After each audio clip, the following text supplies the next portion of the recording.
넘어졌더라. 아멘. 자, 오늘도 영광스러운 하나님께서 동행하시기를 축복합니다. 우리 경영의 차원에서나 일을 할 때 널리 알려진 말 가운데 인사는 만사다 이런 말이 있습니다. 어떤 목표를 이루든 어떤 실적이든지 또 무엇을 하든지 사람이 제일 문제라는 것이죠. 사람의 자질과 구성이 가장 중요하다. 인사가 만사다. 오늘 본문은 딱 그에 걸맞는 본문이라고 할 수 있습니다. 다윗의 용사들, 다윗의 인사 배치, 하나님께서 다윗 주변으로 모아놓으신 하나님의 인사에 대한 이야기입니다. 본문은 보시면 크게 다윗의 안위를 걱정하고 보호하는 장수 아비새의 이야기와 당대 두려움이 대상이 되었던 거인족들과 또 손가락 발가락 24개, 그 당시는 아주 기인이죠. 이들을 용맹하게 무찌른 장수들에 대한 이야기로 구성되어 있습니다.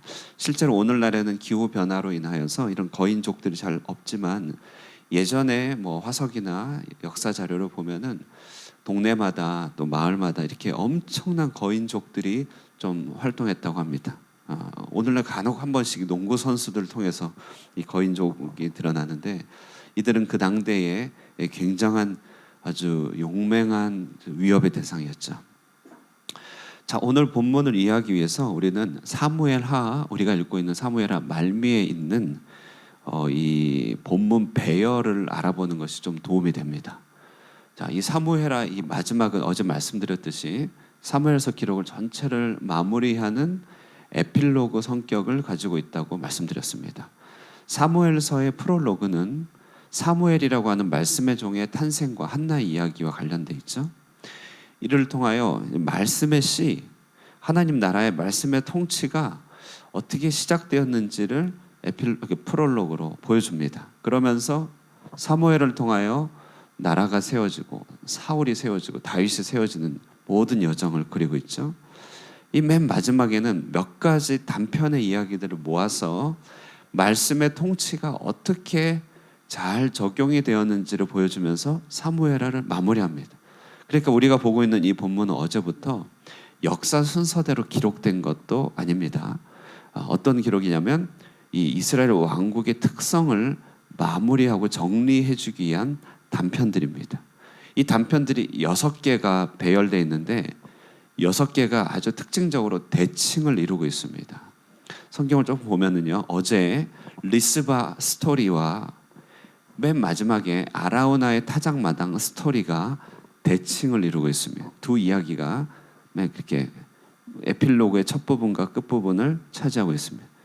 그리고 그 안쪽 괄호에 해당될 때 오늘 본문에 나타나는 용사들의 이야기와 23장에 길게 나타난 또 용사들의 목록이 대칭을 이루고 있습니다. 그러니까 쌍괄호 형태죠. 스토리 괄호 크게, 그 다음에 용사들 인사, 하나님의 인사에 대한 괄호, 그리고 그 중간에 다윗이 자기의 입으로 고백한 시 2편이 배열되어 있습니다. 하나는 가장 격동의 시대 때 올렸던 시고 하나는 평안할 때 다윗의 왕권의 안정기에 적었던 시입니다. 이렇게 시에 대한 이제 이런 모습으로 다윗과 하나님 관계의 영적인 기둥을 중간에 세우고 인사 배치, 이야기 이렇게 펼쳐지고 있다는 것이죠.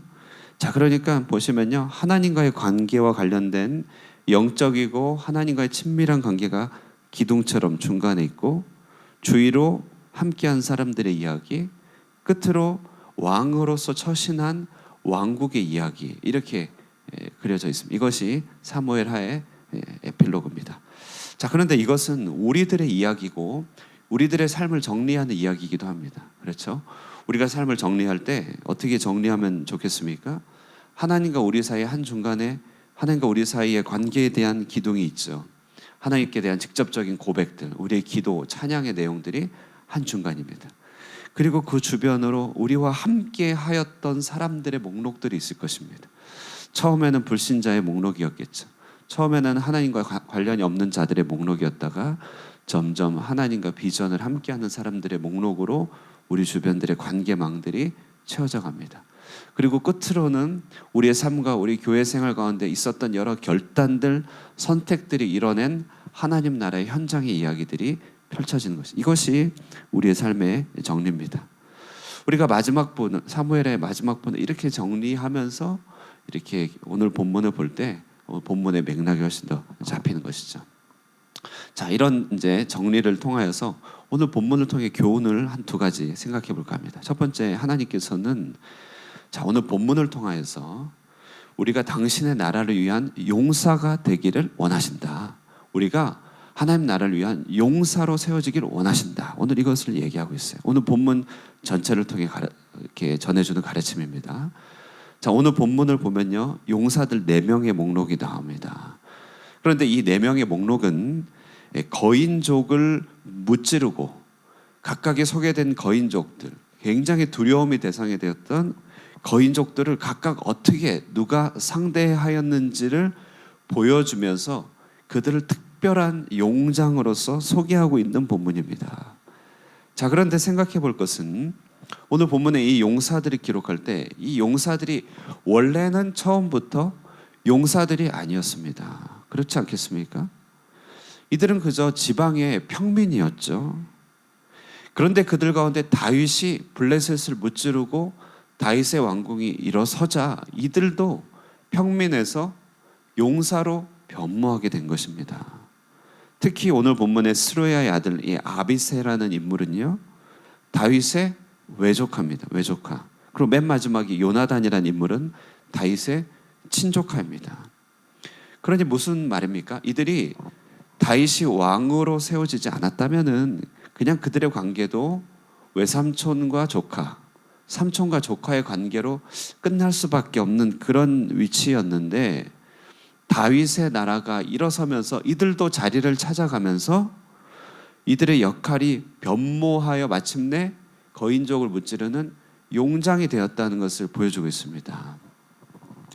자, 그러므로 우리 가운데 그리스도께서 우리 가운데 계심으로 그리스도는 우리의 구원자시면서 친구면서 동시에 누구입니까? 하늘과 땅의 모든 권세를 지니신 분이잖아요. 그러니까 우리의 구원자, 좋으신 구세주, 목자이면서 하늘과 땅의 모든 권세를 지니신 임금이니 그 나라를 위하여 부름받은 우리들, 친구로 부름받은 우리들의 역할이 어떻게 되어야겠느냐, 오늘 본문에서 도전하고 있는 것이죠. 물고기를 낚던 어부 베드로, 안드레, 세베대의 아들들, 그리스도가 왕권을 입으시고 메시아로 등극하시면서 이들은 모두가 12사도의 반열에 들어갑니다. 사도의 반열에 들어가요. 이들 모두가 베드로서, 요한복음 등의 저자가 됩니다. 야고보 이런 사람들, 신약교회의 초석이 됩니다. 이들이 예수님과 관계가 없었다면 어부로 끝났을 인생이겠지만 예수님과 함께함으로 신약교회를 위한 용사로 거듭났다. 그러므로 본문을 통해 하나님은 우리가 그리스도 안에 머물되 그리스도 안에서 용사가 되기를 끊임없이 요청하십니다. 우린 다 평민이고 일상의 사람입니다. 갈릴리 어부를 부르셨다는 것은 의미가 있죠. 우리도 우리 땅 갈릴리에서 어부처럼 살아가고 있습니다. 그러나 우리를 구원하신 이가 하늘과 땅의 모든 권세자입니다. 온 땅의 임금입니다. 그러므로 우리는 주 안에서 온 세계의 고통과 문제들과 우리 주변 사람들에게서 들려오는 상처와 아픔의 이야기를 듣고 함께 기도하는 중보 기도자가 되어야 되는 것이죠. 그렇게 부름받았습니다. 우리는 미력 하나마 우리를 둘러싼 환경이 더더욱더 거룩한 하나님 나라로 변모해 가도록 싸우는 영적인 군사들이라는 것이죠.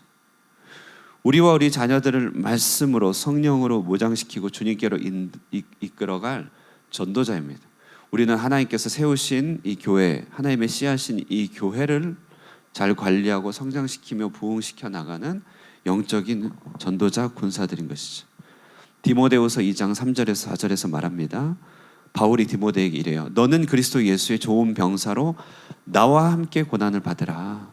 먼저 용사된 자들이 제자인 우리들에게 나와 함께 고난을 받으십시오.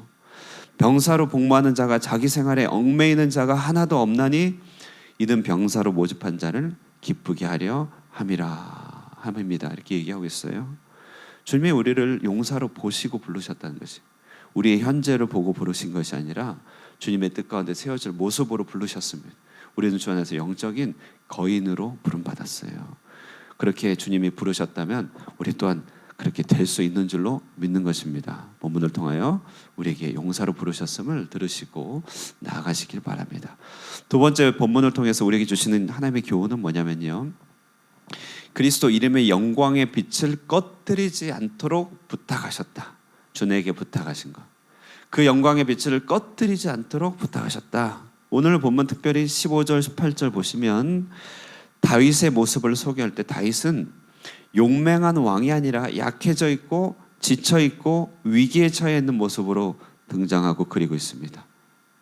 자, 그러니 오늘 본문에서 정리하는 바는 뭐냐면, 하나님 나라가 지금까지는 다윗의 이야기였지만 사실은 이면에는 다윗을 지켜내고 보호한 사람들의 이야기임을 잘 보여주고 있죠. 15절에 특별히 보시면 그는 피곤했습니다. 16절에 거인족 노창을 들고 세 칼을 찬 이스비브노b, 우리 아까 읽을 때 좀 당황하셨죠? 이스비브노b입니다. 이스비브노b이 이 놈이네요, 그죠? 놈처럼 다윗을 죽이려고 하는 찰나였습니다. 얼마나 위긴 풍전등화입니까? 이 다윗 누가 구합니까? 다윗의 외조카 아비새가 용장이 되어서 나타나서 블레셋 사람을 쳐 죽였다 말합니다. 그러면서 다윗에게 하는 말이, 다윗 왕이여, 이제 전장에 나가지 마세요. 전장에 나가지 마시고 이스라엘 등불이 꺼지지 않도록 보존하옵소서, 이런 얘기를 하는 것이에요. 전쟁이든 무엇이든 중심 인물이 쓰러지면 다 약해지는 것이잖아요. 다 무너지잖아요. 그렇죠? 그러니까 다윗 때 다윗의 존재는 개인이 아니란 말입니다. 하나님의 영광이 등불이고 하나님 나라의 초석이고 빛이었습니다. 깃발이었습니다. 깃발이 떨어지면 사기도 떨어지고. 그래서 아비새가 이스라엘의 등불이 보존되도록 스스로 지키라면서 아비새가 나선 것이에요. 우리 믿는 자들에게 있어서 그리스도의 영광을 위하여 살아가는 것이 꼭 이와 같다는 것이에요. 우리가 우리 개인의 영달과 행복을 위하여 추구하다 보면 끝도 없을 뿐만 아니라 이내 곧 허무에 빠져듭니다. 허무해져요. 그러나 역사 속에서 한번 그리스도의 영광의 이름을 위하여 앞으로 나아갈 때면 희한하게요, 사람들의 심성이 변화되고 변화가 찾아오더라는 것이에요. 산업혁명이 영국에서 18세기 한참 일어날 때 영국은 정말 말도 못했습니다. 그 당시 기록을 저도 한번 봤는데요, 노예 무역으로 처참할 것을 이루 말할 것도 없고요, 아동 착취, 그러니까 물론 아동 착취 이후에 노예 무역이 더욱더 본격화됐는데 아동 착취가 어마어마했습니다. 10살 된 아이들을 데리고 탄광에 공장에 데리고 일을 했고 하루에 얘네들이요 20시간씩 18시간씩 일을 시켰다고 합니다. 먹을 것도 너무 없죠. 뭐 이런 환경 속에서 물론 이 공산주의가 태동됐긴 했지만요, 빈부격차, 공해, 사회 문제가 온 나라를 집어삼켰습니다. 이 농토에서 도시로 밀려들고 아무런 사회 기반 시설도 없었습니다. 나라가 희망이 없었을 때요, 이때 그리스도의 이름과 영광을 위하여 엄청나게 드높였던 두 형제가 등장하는데 바로 수산나의 두 아들 웨슬레 형제입니다. 요한 웨슬레, 찰스 웨슬레.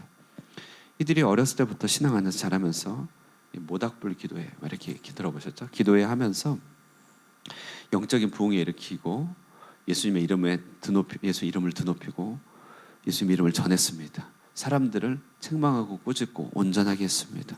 사회 시설들을 만들었고 기독교 사회 복지의 태동자다, 이들입니다. 마침내 감리교라고 하는 교단을 창설하였고 영국 사회를 완전히 새롭게 했습니다. 그 당시에 성공회가 있었는데 고교회주의라고 귀족들만 위하여 기능하였던 기독교였어요. 그래서 웨슬레가 감리교를 창시했고 영국을 새롭게 변화시켰던 그런 일들이 있었습니다.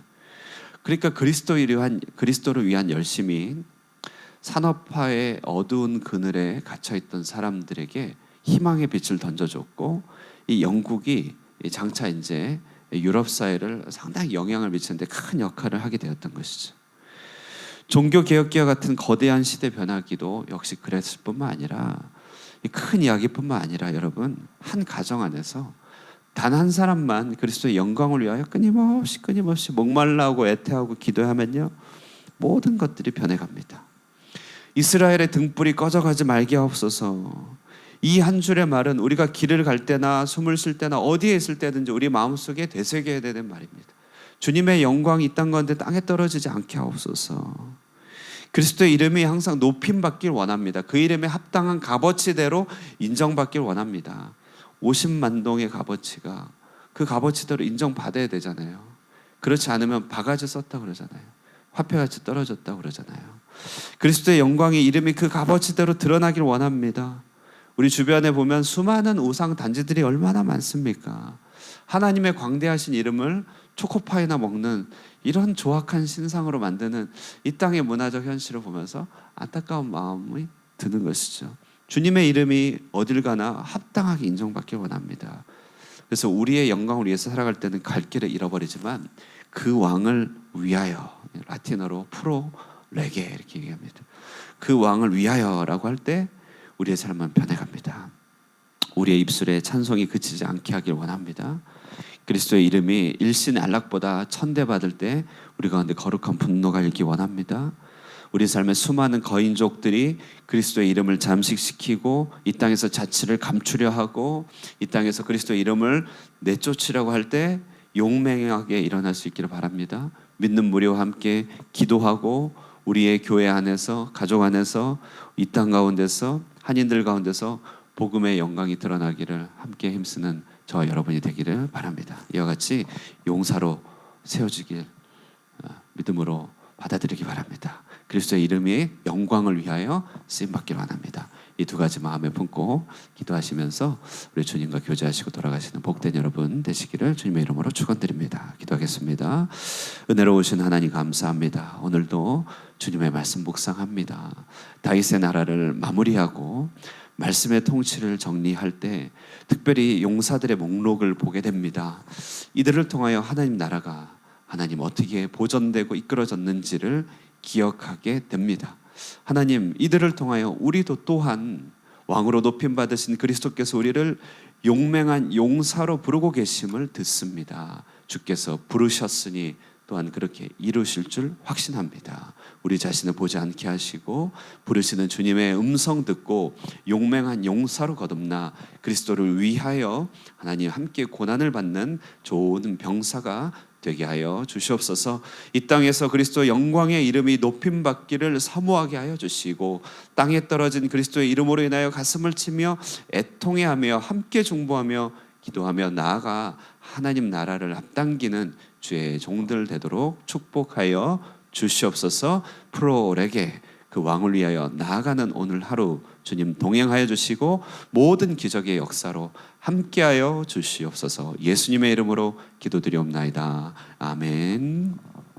말씀 생각하시면서요 용사로 서기를 원합니다. 주님의 영광을 위하여 살기 원합니다. 함께 기도하시고 우리 교회를 위하여, 직분자들을 위하여, 또 예배당 준비위원들을 위하여, 또 여러 지체들을 위하여 함께 기도하시고 돌아가도록 하겠습니다. 기도하겠습니다.